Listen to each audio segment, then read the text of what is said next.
In the background of some scenes of A New Hope is a massive half-buried spaceship. That isn't just a piece of set dressing, it's the reason that Mos Eisley exists at all. When Obi-Wan Kenobi introduces Luke Skywalker and generations of Star Wars fans to the Mos Eisley spaceport, he utters the unforgettable line, "You will never find a more wretched hive of scum and villainy." This one line defined what Mos Eisley is for everyone. Before the spaceport earns this reputation, it has an inspiring reputation that predates cantinas, bounty hunters, and smugglers. We have to turn to legends to get the full picture on the earliest days of Mos Eisley. The heart of the city has a massive starship wreck towering over the rest of the buildings. The ship in question is a colony ship called the Dowager Queen. It's one of the oldest and most influential ships tied to Mos Eisley's history. In the middle of the High Republic era, a commission in the core worlds got together to create and supply a massive colony ship. A century before A New Hope, this ship was launched, full of colonists, to the outer rim of the galaxy looking for new worlds to inhabit. The idea would be to give the colonists a fresh start on a world that the Queen's investors could extract untapped resources from. Along with the colonists and their meager possessions was hulking machinery to start extracting these dreamed-up resources on arrival. An unknown error occurred aboard the ship and it crash-landed. Many of the colonists died in the crash. The investors' biggest heartache was that the ship crashed on the barren planet of Tatooine. With their ship broken, the surviving colonists had little choice but to start doing what they were supposed to do. They established a colony. These were the earliest days of what would become Mos Eisley. The wreck became their first shelter. Supply caches were repurposed. The colonists even managed to take the ship's life support systems and alter them to extract water from the environment and jury-rig a power supply. A settlement slowly began to creep out, the wrecked hull being the epicenter. The little temporary shelters were improved and built up over time, and eventually, some actual structures began to form. These were the earliest buildings in what would one day be Mos Eisley. The earliest settlements aren't around anymore, but they would be found at the intersection of Dune and Inner Curve streets. The colony ship that stranded these poor people ended up being their shelter, and then a symbol of survival and persistence. Generations of Mos Eisley citizens could trace their heritage straight to those earliest colonists. This gave the people of the city a lot of pride in their resilience and helped them stay in such an inhospitable place. Jumping forward to the Imperial era, the Dowager Queen can still be found at its original crash site. It's become an enduring landmark and is an integral part of the city. Over the years, pieces have gone missing, whether taken away by sandstorms or scavenged by someone looking for parts or scrap to sell, but it largely remains.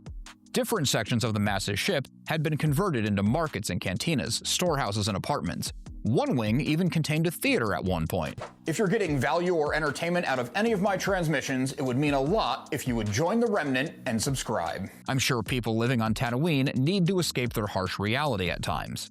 The ship was never removed or dismantled because of its size and how important it became to the city itself. Looking deeper into what the Dowager Queen means as a symbol, its crash on this outer rim world is a collision of civilizations. The settlers had to adapt and survive to a new environment with the ship as a rallying point. The Jawas and Tuskens felt the intrusion of outsiders and knew things were changing. They had some inklings that if those survivors could get established, they would lay claim to what was their ancestral and free lands. Smugglers and travelers in the Outer Rim took it as a marker. Mos Eisley would eventually mean trade, a refueling station, a hub. Sure, it was dangerous, but it had the added benefit of offering some anonymity. The Queen reminded them that Mos Eisley itself grew out of desperation, so not all hope would ever be lost. As time went on, the shacks became proper buildings. These buildings got bigger. The building methods became more advanced. The settlers learned what would survive the harsh desert climate and what would be whipped away in the next sandstorm. Luckily for the survivors of the initial crash, and now their offspring, the Dowager Queen went down on the edge of the Great Mesa Plateau, which offered relatively stable ground compared to the ever-shifting sand dunes. This also allowed other traveling ships to land nearby, this being even more important for larger haulers.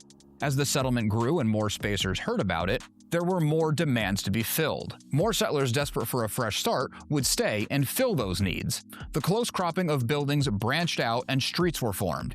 It was still rough compared to where things were headed, but it was strategically set up to be a win. The Empire knew that this was something of a safe haven for the underbelly of the galaxy, but they looked at it as a means to an end.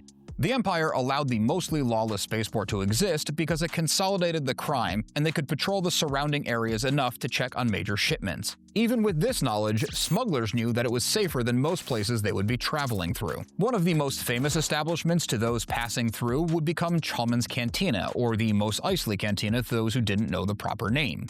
The owner, Chalmun, was a Wookiee who must have been trying to get away from something in his past life to settle on a planet so opposite the lush Wookiee homeworld of Kashyyyk. Chalmun rarely showed up at the cantina and was happy to let its bartenders watch over things and have the credits roll in.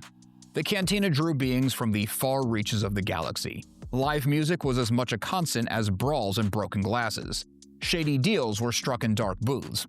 Everyone knew this was the place to go that if you wanted to trade in weapons, drugs, credits, secrets, grudges, or just to hide out for a while. I'm just going to interrupt for 1 second. Today's video is sponsored by me. Imperial Remnant now has a merch store, and it's not just designed specific to the channel. I'm working with a couple talented artists to bring you unique Star Wars themed designs. Check out the link in the description. Alright, back to the lore. The rest of Mos Eisley wasn't a shiny, safe city. Chalmun's was part of a larger organism where these things were concentrated. Law enforcement was minimal, and the rule of crime lords like the Hutts held more sway than the local Imperial Moff. The spaceport offered places to park your ship, but you had to be a skilled pilot and self-sufficient at that. The docking bays were dug into the hard rock to protect the vessels from sandstorms. Amenities and services beyond questionable repairs and ideally some refueling were sparse. With the lack of creature comforts was a lack of oversight, exactly what a passing smuggler was looking for. Despite its rough start and rougher reputation, a crucial galactic event would take place in this seedy city. Luke Skywalker was brought here by Obi-Wan Kenobi with a couple of droids on the run from the Empire with crucial information. Information that could save trillions from tyranny. They met Han Solo and Chewbacca, chartered a trip to a planet that they'd never reach, and restore hope to the entire galaxy.